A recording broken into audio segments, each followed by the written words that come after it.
Halo teman-teman semuanya, kami perwakilan dari kelompok 2 akan membahas tentang proses pengumpulan data. Proses pengumpulan data sendiri sangat menentukan dalam keberhasilan penelitian. Mengapa demikian? Penelitian membutuhkan data dan fakta yang akan digunakan untuk mendukung kegiatan statistik dan penelitian yang akan dilaksanakan. Nah, oleh karena itu, langsung aja yuk kita bahas tentang bagaimana sih proses pengumpulan data itu. Klasifikasi pengumpulan data dibagi menjadi dua, yakni pengumpulan data menurut metode yang dibagi menjadi tiga, yakni pembacaan memori, metode yang dibantu pewawancara, dan metode pengumpulan data lainnya. Sedangkan pengumpulan data menurut metode dibagi menjadi dua, yaitu berbasis kertas dan metode bantuan komputer.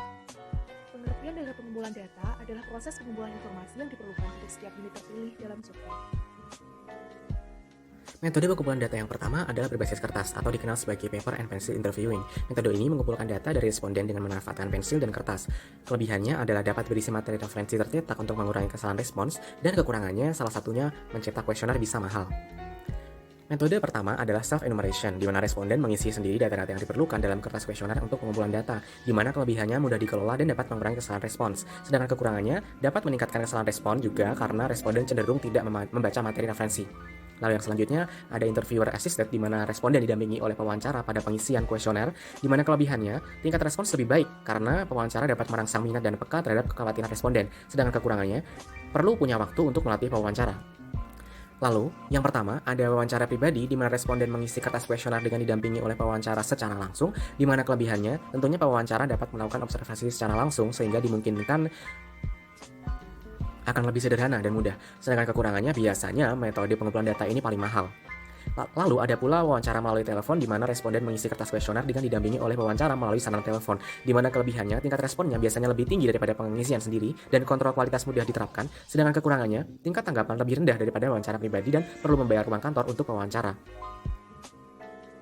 Selanjutnya, ada metode berbasis komputer. Metode ini merupakan metode pengumpulan data di mana petugas akan dibantu dengan perangkat elektronik dalam mengumpulkan datanya.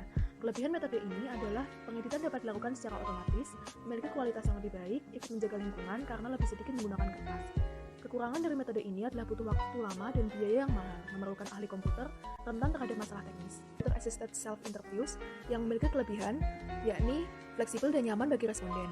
Kekurangannya, responden harus nyaman menggunakan komputer. Lalu ada Computer Assisted Interviews yang memiliki kelebihan adalah dapat mengotomatiskan manajemen wawancara. Kekurangannya diperlukan biaya yang lebih untuk peralatan komputer pewawancara. Kemudian perlu pelatihan tambahan untuk pewawancara dalam menggunakan aplikasi komputer. Metode pengumpulan data lainnya terdiri dari observasi langsung. Metode ini terdiri dari pengamatan atau mengukur secara langsung karakteristik minat di lapangan atau di laboratorium.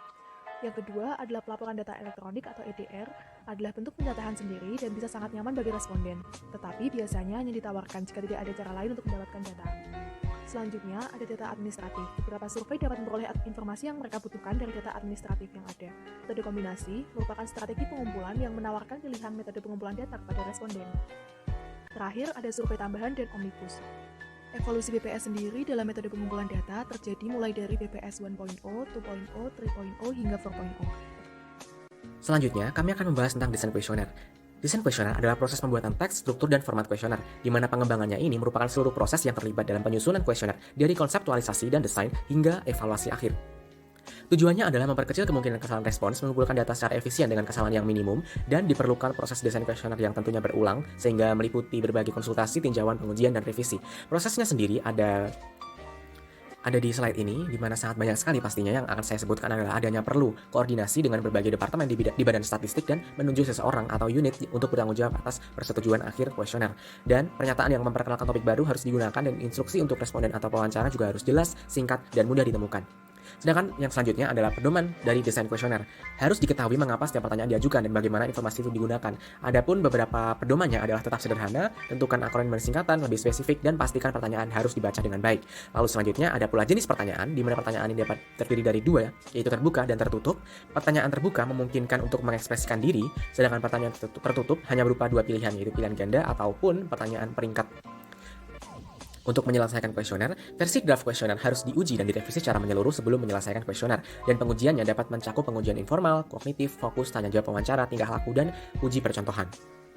Kami juga menyajikan salah satu case study Germany, yaitu program Kitavi, yang dapat digunakan untuk pengorganisasian dan pengolahan data kegiatan survei. Baiklah, sekian yang dapat kami sampaikan mengenai proses pengumpulan data. Kurang lebihnya kami mohon maaf. Tetap semangat dan jangan lupa bahagia.